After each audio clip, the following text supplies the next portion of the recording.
Right, it's noon, so I think we'll get started if everyone wants to sit. On behalf of the First Fridays Committee and the Ask Department, welcome to First Fridays. I'm Caitlin Marino. Welcome back to our regular guests, and of course a special welcome to any who are with us for the first time, and it's nice to see that everyone's thawed out a bit. First Fridays is a monthly series of presentations made possible by a generous gift from Governor Elmer L. Anderson and Mrs. Eleanor Anderson in honor of former library director Dr. Edward B. Stanford. The presentations are based on materials in the University Library's archives and special collections. This year's theme is We Are Here, Women in the Archives, focusing on female identifying stories. Today's presentation focus on the James Ford Bell Library. Please note, if you had looked at one of our earlier flyers, the Northwest Architectural Archives presentation, which was originally planned to follow the Bell Library presentation, has been canceled. We apologize, but Marguerite Ragnow will be speaking for the entire hour.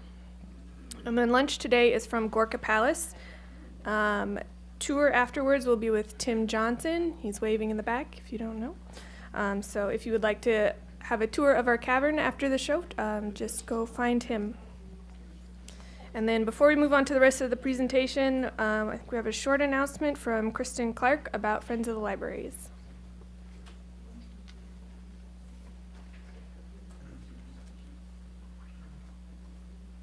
Hello, everybody. It's wonderful to see you on a warmer day from this week anyway. Who knew this was the heat wave day? My name is Kirsten Clark, and I work here in the libraries, but I'm also on the board for the Friends of the Library, and I just wanted to also thank you all for coming and let you know we have a little bit of information on the back table about some of our friends groups. One in particular, we do have a friends group that is the Associates of the James Ford Bell Library. So with Maggie talking about it, you're going to see a lot of the resources that they have in that collection, and that's a great way to support it. We have other friends groups. There are friends groups for the Treader Collection, the Curlin Friends, the Friends of the Anderson Horticultural Library, the Friends of the Sherlock Holmes Collection, and then our larger Friends of the Libraries group that supports many other initiatives and other collections within the library. So again, welcome, and thank you for coming. So our presentation today is Both Seen and Unseen, Early Modern Women in Global Perspectives by Dr. Marguerite Ragnow. Women fill the pages of early modern travel narratives, many authored by men, but a few written by women, yet somehow we seem to know very little about these women. Most of them remain unseen by history.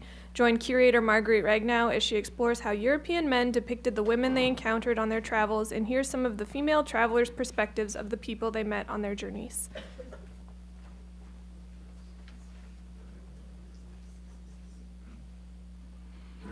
Thank you, Caitlin, and thank all of you for coming this afternoon. I seem to have 3 microphone choices, so I'm going to get rid of 2 of them. And get the first slide up there. So as Caitlin mentioned, this year's theme is Women in the Archives. And while almost no one has studied them, the James Ford Bell Library is just full of women. So many, in fact, that when I made this bold statement, and I don't know if I can get the mouse up here. Well, okay, so if you look at the second line, it says, as authors of their own stories, and that all of the women authors in the Bell collection are travelers. Well, I forgot entirely that we have other women in the collection. Other female letter writers who, staying at home, corresponded with their traveling friends and relatives, and thus their letters to these gentlemen can also be found in the collection. So almost all of the female authors in the collection were travelers. As noted on the slide, the women in the collection appear as authors of their own stories or as represented by men from their own cultures or from other cultures. Generally, it is European men writing about the women they encounter on their travels. Today, I'm first going to introduce you to 3 female travelers who recorded their thoughts and impressions, 2 published and 1 not. I'm also going to share the story of a woman who told her own very unique story, a traveler, but so much more. I will offer a few images that accompany 2 travel narratives written by men, and last but not least, female pirates. So let's get started. In 1750, on a warm afternoon on the 2nd of June, a young British Marine named James Gray stunned the crowd in a London tavern by announcing, "Why, gentlemen, James Gray will cast off his skin like a snake and become a new creature. In a word, gentlemen, I am as much a woman as my mother ever was, and my real name is Hannah Snell." Apparently, the crowd was stunned to silence. From that moment on, Hannah Snell became Britain's most famous female soldier and an overnight sensation. For the remainder of the year, she enthralled London theater audiences with tales of her life as a man soldiering for Britain. Hannah was born in Worcester, England on 23 April 1723, the daughter of William Snell, a hosier and dryer, and his wife Mary. Little is known of her childhood, although after her story became public, locals claimed that she'd played at soldiers when she was a child. Her parents both died when she was 17. And in 1740, she moved to London and married a Dutch seaman named James Sums. However, once she became pregnant with their daughter, her husband left her. The daughter was named Susanna, but she lived only a year. And after her daughter's death, Hannah decided that she was going to track down her husband. One assumes because she loved him, but it doesn't say. So she borrowed a suit of men's clothes from her brother-in-law, James Gray. She assumed his name and began to search for her husband. Traveling first to Coventry, she found herself impressed into the 6th Regiment of Foot in the Army of the Duke of Cumberland on 23 November 1745. And she went off to fight against the Stuart claimant or pretender to the British throne, popularly known as Bonny Prince Charlie. So for those of you who don't know what impressment is, during this period, during times of war, the British government would send scouts out into the countryside and into the towns and pretty much grab any able-bodied boy or man for service in the armed forces, either in the army or on board ship, whether they had any experience or not. They got on-the-job training. So she was taken for a boy and impressed into the service, and off she went. However, for preventing the rape of a local girl by her fellow soldiers, Hannah was sentenced to the lash by her sergeant. Now, all of the accounts say that she received 500 lashes. But I find that difficult to believe. Even 50 seems more than the boy she was believed to be would have been given. So I suspect that somebody made a typo, and that typo was continued on in all of the accounts that were published subsequently. In any event, although she managed to conceal her identity and her sex during that ordeal, she deserted the army, traveled to Portsmouth, and instead joined the British Royal Marines. Her unit sailed to Lisbon aboard the ship Swallow. It was there that she learned her husband had been executed sometime previously for murder. In 1747, the Marines sailed to India, and in August of 1748, Hannah and her Marines were sent on an expedition to capture the colony at Pondicherry from the French, actually from the French East India Company. There she sustained significant injuries to her legs and a musket ball to her groin. Reports indicate that she either removed the musket ball by herself or asked a local woman to take it out in order to avoid being operated on by the regimental surgeon and thus revealed as a woman. As a result, Hannah was promoted to ordinary seaman and served on 2 more ships before her unit was recalled to England. And once back in London, her tour of duty ended, and she revealed her identity. So popular was she with her fellow Marines that even after her true identity was revealed, they encouraged her to apply to the Duke of Cumberland, who was the head of the army, for a military pension. She was successful, and her name was put on the military pension list, and later in 1750, her military service was recognized, she received an honorable discharge, and awarded a pension. Let's see. From the moment Hannah's secret was revealed, writers and playwrights penned their own versions of Hannah's story. During her short stint on the stage, she wore her Marine uniform and did parade drills and sang military and other songs. She's finally sold her story to a somewhat disreputable London publisher, and 2 sold-out editions of her biography titled The Female Soldier were published the same year. And in the Bell collection, we have a Dutch edition of this particular text. Her portrait on sale on every corner, Hannah retired to Wapping and opened a pub, naming it the Female Warrior. The pub sign represented her in regimental dress on one side and in her Marine uniform on the other, with the inscription, "The Widow in Masquerade." She married twice more and had 2 sons. But at the age of 68, she began showing signs of what we would call today dementia. And she was committed to Bethlehem Hospital in August of 1791, where she died the following February, 1792. At the time and since, there has been a lot of speculation as to just how much of her story was true and how much an exaggeration by her publisher in order to sell copies of the text. Now, excuse me. Now we turn to 2 more sedate but no less adventurous ladies, Salami Danforth and Jemima Kindersley. We are fortunate to have Salome's journal documenting her trip from Boston to Smyrna on the Anatolian coast of the Aegean Sea in 1836. Salome was born into a distinguished family in Pittsfield, Massachusetts, which is the largest town in Berkshire County.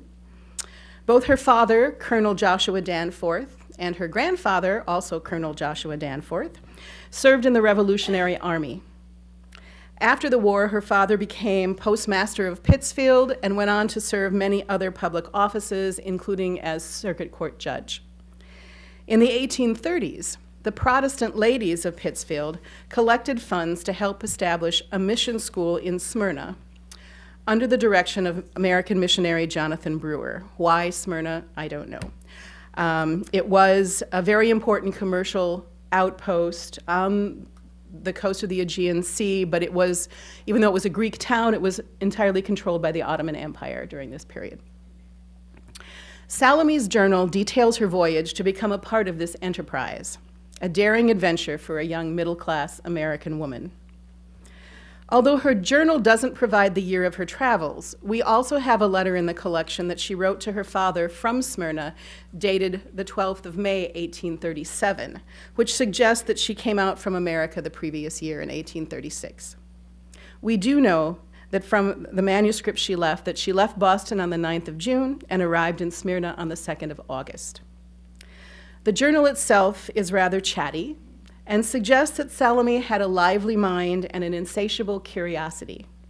She vividly describes shipboard life, but also includes commentary on natural history and the weather, the other ships they encountered, and indeed all aspects of the voyage. Her ship, the Swallow, was a cargo ship, captained by a Mr. Wilson, and it had a few passengers. I shall read you a brief passage that I think provides a real sense of her style and character. July 1, Sunday. 22 days without catching a glimpse of terra firma. 3,150 miles from Boston. The sea is the heaviest yet experienced, and more than one of us has been the victim of a ducking. Every ship that passes us heaves and rolls precisely like one of those miniature craft in certain clocks that represent a storm at sea. The resemblance is perfect and without exaggeration. That's the only way I can convey to you the idea of the motion. The ladies are the only seasick persons. Still, none sit at the dinner table, though they hover variously on sofas, stools, and trunks, waiting for the spirit to move their troubled meals. The motion of the ship is too violent to admit to religious exercise. Indeed, it would be impossible even to read. In the afternoon, the captain takes a sight with his quadrant, obtains his longitude, and declares most positively that land will be visible before evening, should the breeze hold out. At 4 p.m., I like to be particular, she says in parentheses, the aromatic perfumes of the yet unseen land scented the air. Some fancied the aroma of orange and lemon blossoms could be perceived. Unfortunately for that theory, they ceased budding months ago. At 5 p.m., the cry, "Land ho!" sends a thrill throughout every breast. The gentlemen mounting the rigging, the ladies are impatient to have a look through the spyglass. The chickens and hens also display unusual impatience to see land. And here you see a little drawing that she did in the middle of the page. It shows the chickens and hens poking their heads out of their cage. I could find very little research available on Salami's life once she reached Smyrna. However, references to her appear in other people's letters and journals, and the record of the Berkshire Jubilee, held in Pittsfield, her hometown, on 22 and 23 August 1844, records that she was the head of a, quote, flourishing Protestant boarding school for girls in the village of Bornabat, about 6 miles from Smyrna, the only school of its kind in the Turkish Empire. She also married. Volume 80 of the Missionary Herald, dated 1884, reports on August 5th of that year, Mrs. Salami Danforth Stevens, for many years engaged as a teacher and in the evangelical work in Smyrna, died there. She had been a teacher and missionary in Turkey for 48 years. Our next intrepid traveler is Mrs. Jemima Kindersley. Her 300-page journal was published at London in 1777 as letters from the island of Tenerife, Brazil, the Cape of Good Hope, and the East Indies. These letters are dated June 1764 to February 1769, when she returned to England. Jemima was born in Norwich, England in 1741. At the age of 22, she married Colonel Nathaniel Kindersley, a soldier with the British East India Company's Bengal Artillery. A year later, she gave birth to a son named Nathaniel Edward, and in June of the next year, 1764, she and her new son set sail for the East India Company station at Pondicherry, India, her husband having left earlier with his unit. She and her son arrived in June of 1765, and her account is of this long voyage, which included 5 months' stay at the Cape of Good Hope. It also includes some visits to towns in the interior of India with her husband, and then the voyage back to England in 1769. This traveling is captured in 68 letters. In this slide, you can see the route of her travels.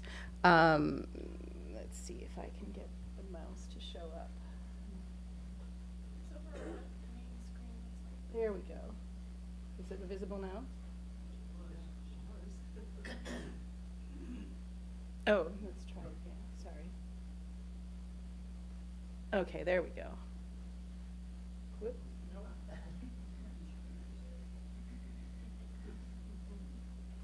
Okay. I'm going to do what I tell my students never to do. I'm going to actually point at the screen. So she starts in England and then comes down and stays at Santa Cruz in the Isle of Tenerife. Then they travel to St. Salvador in Brazil, and then down to the Cape of Good Hope, where she stays for 5 months, and then on up to Pondicherry. And then the other sites are the travels in India that she records.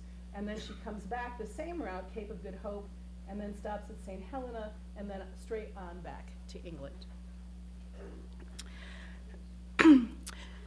Jemima Kindersley was one of the first women of Britain to publish a travel narrative of her own experiences. Her letters offer descriptive accounts of local history, regional cultural practices, and societal customs of the places she visited. And I'll read you a bit from her third letter, written from Santa Cruz in June of 1764, so you can get a bit of the flavor of her writing. Since my last letter, I have made a little excursion, which was pleasing on account of its novelty, both as to the objects which presented themselves and my manner of performing it, than which nothing can be more ridiculous. Fancy that you see me meekly riding upon an ass, which is the way all of the ladies are obliged to travel here, on account of the commotions in the earth which have happened formerly and have thrown up such prodigious heaps of large stones in some places, and sunk the ground so deep in others, that it is impossible for a carriage to move, and extremely dangerous to venture on horseback. Therefore, all the ladies ride asses and all the gentlemen ride mules. Our journey was to Laguna, usually called the city, which is a pretty large town and regularly built, but quite unornamented and silent as the night. Many of the principal people at Santa Cruz have houses there, which they go to by way of retirement from business. It's about 5 miles from the sea. The road to it, if it can be called a road, is all the way uphill, in some parts steep, craggy, encumbered with pieces of loose rock, and most of the barren appearance, notwithstanding which one sees here and there scattered vineyards, which thrive amongst the stones. As soon as we arrived at the city, we found ourselves in another climate. Instead of the heat, which at Santa Cruz is very great, it is there so cool that we walked in the sun at midday with pleasure, and the air was fresh and perfectly agreeable. Laguna stands on an eminence, and Santa Cruz in a valley. But after allowing for the circumstances and the accidental difference of soil, etc., the change appears to me to be greater than with all those allowances one could possibly suppose within the distance of 5 miles. Jemima returned to England in 1769. Her only stop, as you can see on the map, was at the island of St. Helena, and she wrote her final letter there, February 1769. And one of the things she told about St. Helena, on account of the scarcity of fodder, it's apparently a fairly barren island, there are but few cattle kept, and those that are so far at the disposal of the governor that no person can kill one of his own beasts without the governor's order, nor when it is killed, dispose of it but according to his direction, which is to procure every family on the island a proper quantity. All kinds of provision, indeed, are obliged to be managed with economy in order to prevent scarcity. Whenever any English ship arrives, the island is obliged to provide the captain with at least 1 bull for fresh provision, but they often take a greater quantity of salt meat than they give fresh. St. Helena was a British East India Company stronghold. It was the only stopping place for the company in this area for the long trip back to England. So it played a very important role for the British East India Company, and it was the logical place for Jemima to stop, considering she was traveling on British East India Company ships. Jemima's husband didn't accompany her back to England. He stayed behind and unfortunately died a few months later. She never remarried, but went on to engage in intellectual pursuits. At the age of 39, she published the translation of a series of essays by French philosopher Antoine Leonard Thomas, as well as 2 of her own original essays. She died quietly at home in the resort town of Bath in 1809. Our next woman of letters is Lady Elizabeth Craven, the 3rd child of the 4th Earl of Berkeley. Elizabeth lived a privileged life, at least until the age of 16, when her father married her off to a man 12 years her senior, William Craven, heir to the 6th Baron Craven. And the slides got a little out of order, so I'm going to move them up a little bit. William was a known ladies' man and had numerous affairs, in addition to keeping Elizabeth pregnant for almost continuously for the first 5 years of their marriage. And let's see here. Finally, at the age of 23, Baroness Craven, as she was now because her husband had inherited the title, and finding herself for the first time not pregnant, this young mother of 4 decided to get back at her husband and have an affair. Now, this was not uncommon among people of this social class with their arranged marriages. However, discretion was the key, particularly for women. So Elizabeth did not have an affair with the 2nd son of some country count or earl. No. She had an affair with the Duke de Guises, the French ambassador to England. This seriously damaged her reputation to the point where there was even an article about it in one of the London papers. Although she had 3 more children, from that point on, she also led a somewhat reckless life.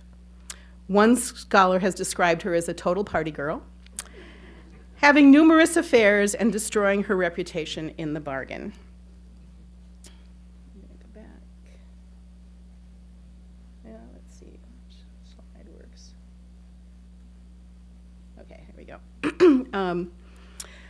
Now, during this period, despite all the partying and the additional childbirth, Elizabeth became friends with Horace Walpole, corresponding with him and visiting his home at Strawberry Hill. And some of her early work was published by the Strawberry Hill Press. Elizabeth was an accomplished author during this period. She wrote satires, several plays, including something called The Miniature Picture, which was put on in Drury Lane in 1780 to 1781. But finally, in 1783, after 7 children, she and her husband separated. Although, now let's see if I can find this. There we go, all right. Although scholars believe it was a mutual decision and that he provided her with an annual allowance of £1,500 a year, this was the final blow for English society. Finding her social situation intolerable, Elizabeth took her 4-year-old son, Keppel, and moved to the continent. She lived first near the Palace of Versailles, where she wrote plays for the court theater, and then traveled from one major city to another: France, Italy, Austria, Poland, Bulgaria, Russia, Greece, and Turkey. Although she initially maintained a somewhat wild lifestyle, she began a correspondence with a man she'd met and gotten to know in France, Christian Frederick Charles Alexander, the Margrave of Brandenburg, Ansbach, and Beirut, whose grandfather was the King of Prussia, and who had a sickly wife at home. Needless to say, like all great stories, they fell in love. Elizabeth probably for the first time in her life.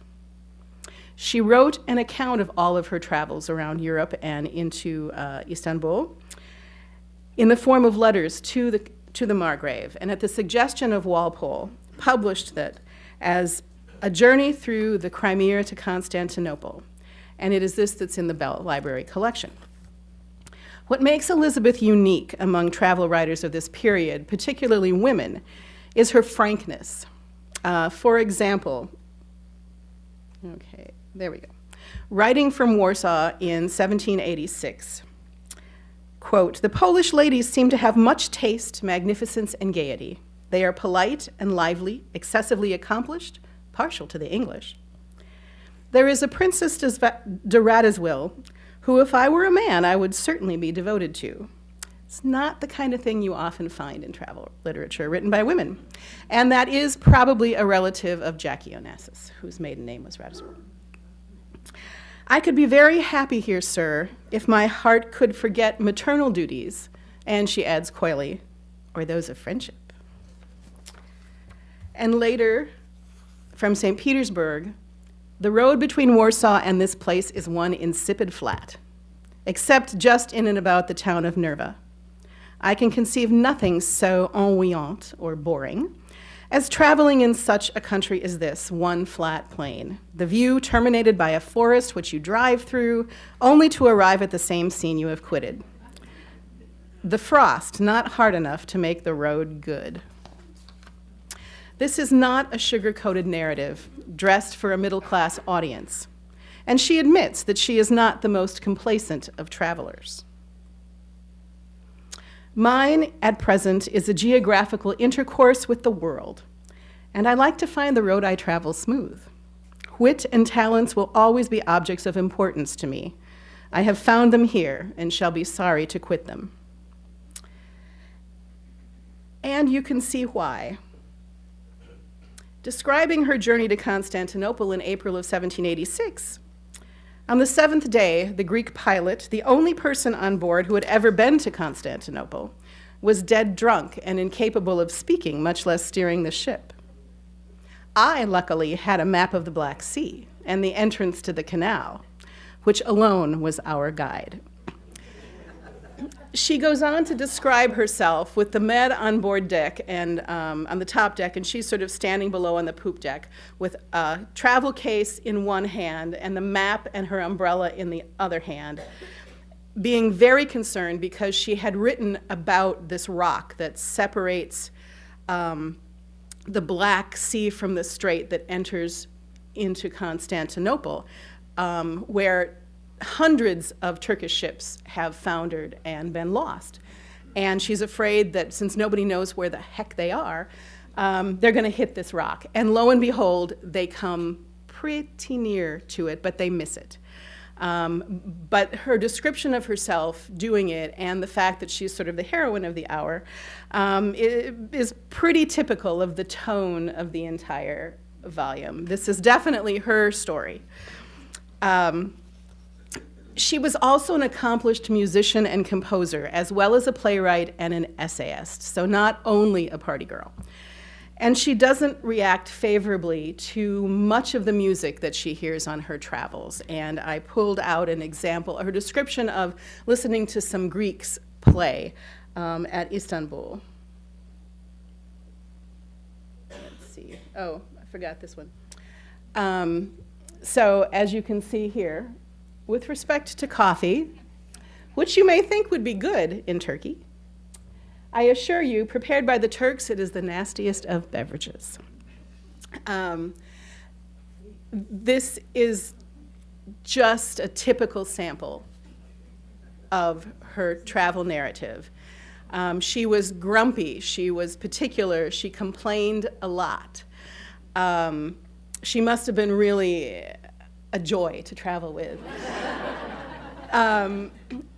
But because of that, you get more of a sense that what you're reading about is actually what she saw, and it hasn't been doctored up for publication. There's no guarantee that that's not the case, but compared to other travel narratives, it seems more real. So, to the Greek musicians. In their parties upon the water, they generally have a lyre, a fiddle, and a guitar or two in the boats. With these instruments, they make a horrid noise, each performer playing in a different key, and if they sing, all in discordant tones. This puzzles all my ideas concerning harmony, because nature has fixed the rules of it so well that any person possessing a good ear for music will compose in all the perfection of harmony without knowing the rules of composition or even a note of music. Why then do not these Greeks find out they make nothing but discordant sounds when they sing or play? I confess it seems to me a very strange thing. Once back in Europe, in 1787, Elizabeth reunited with Christian Alexander, the Margrave, and when their spouses both died in 1791, they wasted no time getting married. The couple lived both in England and on the continent, and while Elizabeth never fully recovered her reputation, she did convince Francis II, the Holy Roman Emperor, to award her the title of Princess Berkeley. Berkeley had been her maiden name. But this was a title the English didn't recognize, and she wasn't accepted at court, because the king said the Margrave was higher status than she was.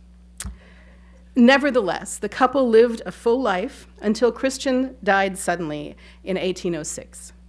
In 1821, Elizabeth moved permanently to Naples, Italy, where she had a home, and where she wrote a colorful memoir, which was published in 1826. And we don't have it, but I really want to add it to the collection. She died 2 years later in 1828. What a life she led. When I began this presentation, I mentioned that the other source of women in the Bell collection was the travel narratives and books by men. And for the rest of the presentation, I'm going to focus on them. Nicolas de Nicolay was a French mathematician and geographer and sometimes spy. After a successful military career, on his return to France, King Henry II of France made him geographer ordinaire and valet to the chamber.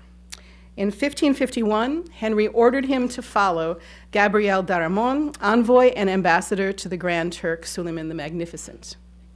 In the course of the voyage, his unofficial mission was to survey the places visited, including Istanbul, in effect, spying for the French crown.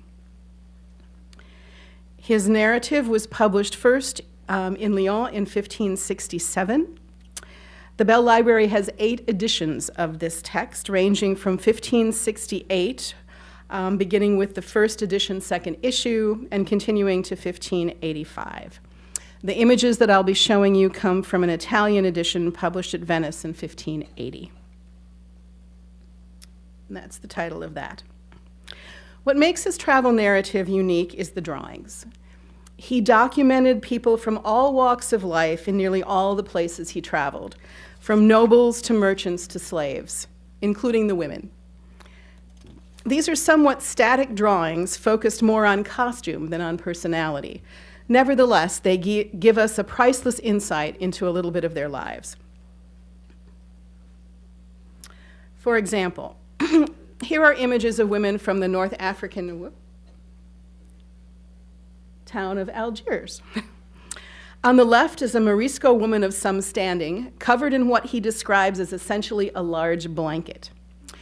Generally, Moriscos were Muslims who converted to Christianity, in Europe often under duress. And since Algiers was an Islamic town, being a Christian convert no doubt lowered their status. On the right, you see a young Morisco slave girl.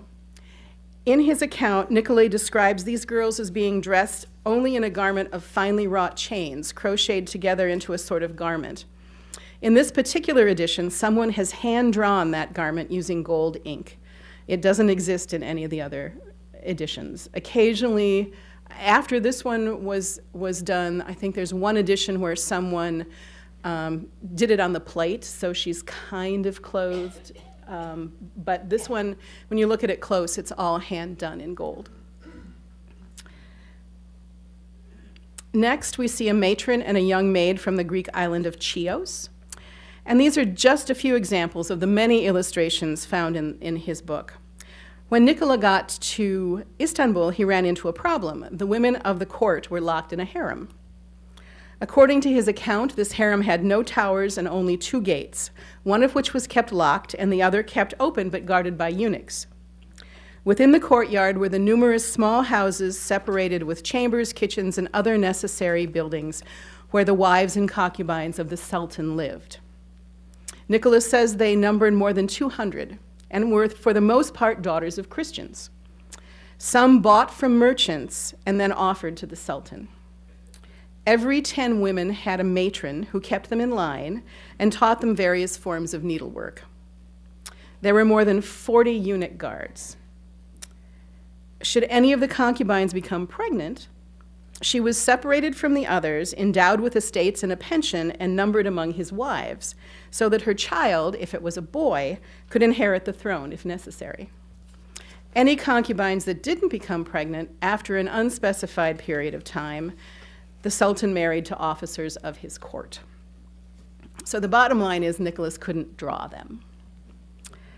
However, he befriended one of the eunuchs, a fellow from Ragusa, whom he wrote, quote, being a man of great discretion and a lover of virtue, end quote, obtained 2 different complete outfits and hired 2 public women, prostitutes, who posed for Nicholas. And here they are. This is one of the other things that makes his travel narrative so unique and valuable. He depicted people that almost no one had access to at this time, in Istanbul in particular. And from what I gather, he did this again in a couple of other places where the object of his pen was Islamic and he couldn't draw them, so he decided on his own that he would hire prostitutes and get them to dress up so he could draw them. Which, not great, but gave the women some extra money, and we have the pictures. The next slide represents another type of traveler. Sidney Parkinson was a naturalist and an artist who accompanied Captain James Cook on his first voyage to the South Pacific. And on this voyage, he meticulously documented the people, the places, and the wildlife that he experienced. Though he died before the voyage ended, his drawings and journal were saved, and once the ship was back in London, his brother published them. And this is just one sample. They were so popular that nearly every account of Cook's voyages published copies of at least some of Parkinson's drawings.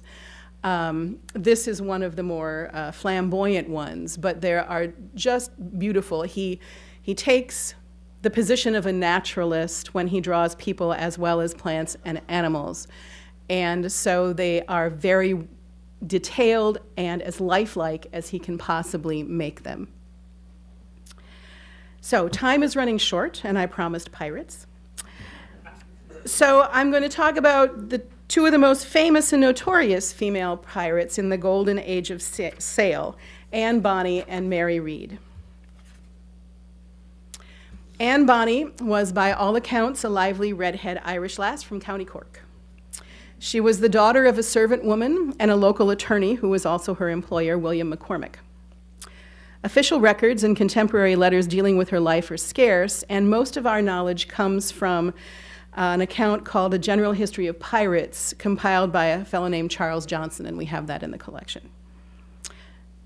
William McCormick, Bonny's father, moved first to London to get away from his wife's family, who apparently gave him an allowance. He began dressing his daughter as a boy and calling her Andy. But his wife found out and convinced her family to cut off all of William's funds. So McCormick moved the family, his mistress and Bonny's mother and her, to the province of Carolina in the New World. He abandoned the Mick in front of Cormac so that they could blend more into the English citizenry of Charlestown. They had a rough start, but eventually he was able to finance a townhouse and eventually a plantation. Bonny's mother died when she was 12. Her father tried to establish himself as attorney like he'd been in Ireland, but it wasn't particularly successful, so he joined a merchant business and accumulated a considerable fortune. Apparently Anne was considered to be a good catch, but accounts say that she had a very fiery temper and possibly killed, well, it doesn't say she killed, she just stabbed a servant girl with a knife when she was 13 years old. In any event, she married a poor sailor and a small-time pirate named James Bonny, who hoped that Anne would inherit her father's estate, but her father disowned them and kicked her out of the house. There is a story that she then set fire to her father's plantation, but there's no actual evidence to support that. However, it is known that sometime between 1714 and 1718, she and Bonny moved to Nassau, on New Providence Island, known as a sanctuary for English pirates called the Republic of Pirates. A lot of the pirates there received a king's pardon or otherwise evaded the law. However, it's also recorded that once they arrived in the summer of 1718, the governor, James Woods Rogers, convinced James Bonny to turn informant and to turn in the pirates so they could be arrested. And this did not please Anne in the slightest. She started hanging out in taverns where pirates frequented. And it was there that she met a fellow named Calico Jack Rackham, captain of the pirate ship Revenge. She left her husband and joined Rackham's crew. Rackham tried to buy her from Bonny, but Bonny wasn't selling, so they simply shipped out. Mary Read, on the other, had a slightly different start to life. She was legitimately born in 1685, also in England. Her mother had married a sailor and had a son. After her husband disappeared at sea, Mary's mother became pregnant from an affair. She attempted to hide the pregnancy by going to live with friends in the country, and shortly thereafter, her legitimate son died, and her mother got the brilliant idea to pretend that Mary was the previously born legitimate son because her husband's mother gave them a rather significant allowance. Well, apparently, this disguise as a young boy convinced the grandmother, and Mary and her mother continued to live off this money until Mary reached her teenage years. When, dressed as a boy, she got a job as a footman and then employment on a ship. She later joined the British military, not unlike Hannah Snell, and fought in the 9 Years' War in a battle where the British went to the aid of their Dutch allies against the French. In male disguise, she proved herself in battle, but fell in love with a Flemish soldier. When they married, she used their military commission and gifts from intrigued brethren in arms to acquire an inn that they named the Three Horseshoes in the Netherlands. Her husband died an early death, and Mary Read resumed male dress and military service at Holland, but with peace there wasn't any room for advancement, so she quit and boarded a ship bound for the West Indies. Her ship was taken by pirates, whom, it's said, she willingly joined. In 1719, she accepted the king's pardon and took a commission as a privateer, which is a very sort of slim line between pirate and privateer. But then she joined the crew in mutiny. In 1720, she joined Calico Jack Rackham and Anne Bonny, who at the time believed her to be a man. Anne Bonny eventually tweaked to the fact that Mary was a woman, and the two of them shared that secret, and only Calico Jack apparently knew. On 22nd August 1720, the three of them stole an armed sloop named the William from the port at Nassau. Now, scholars are uncertain how female pirates like Read and Bonny concealed their sex in a male-dominated environment. Some of them, however, have theorized that wearing of breeches by female pirates may simply have either been a method of hiding their gender or simply practical clothing that solidified their working place on board ship among the other seamen. In October of 1720, Rackham and his crew were attacked by a king's ship, a sloop captained by a Jonathan Barnett. Most of Rackham's pirates put up little resistance, as many of them were too drunk to fight. But not Mary and Anne. They apparently fought fiercely and managed to hold off Barnett's troops for a considerable time before they were captured. Rackham and his crew were taken to Jamaica, where they were convicted and sentenced by the governor to be hanged. After they were sentenced, Read and Bonny both pleaded their bellies, asking for mercy because they were pregnant. And in accordance with English common law, both women received a temporary stay of execution until they gave birth. However, Mary Read died in prison, most likely from fever accompanying her childbirth, and Anne stayed in prison until she gave birth and was later released. These two women were among the most notorious and violent pirates in the Atlantic. Governor Woodes Rogers even included Anne Bonny in a most wanted circular that was published in a Boston newspaper. One of my students, Claire Becker, is currently working on an online exhibit about these two, and we also hope to add more exhibits about some of the other women I've talked about today and even more, so stay tuned for that. Here's a picture showing the two of them together.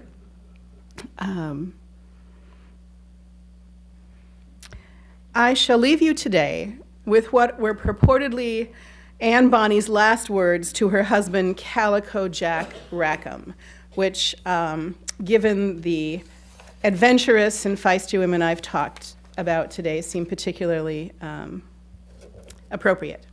Quote, "Had you fought like a man, you need not have been hanged like a dog." Thank you.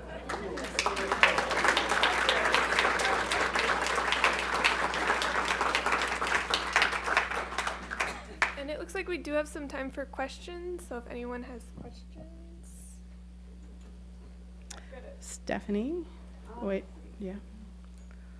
I'm wondering about what would happen if we went to the archives to look at some of this stuff.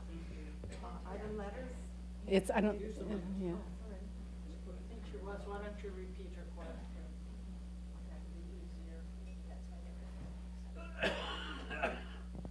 You want to try Hello? this other one? Does it work? Okay. If I come to the archives, what will I find typewritten and what will I find handwritten? I'm lazy. Did everyone hear that question? Okay, so the accounts, Lady Craven is published in print. The accounts of Reed and Bonny are in print. Hannah Snell is in print, but in Dutch. And the letters of Jemima Kindersley are also in print. Salami Danforth's journal has never been published.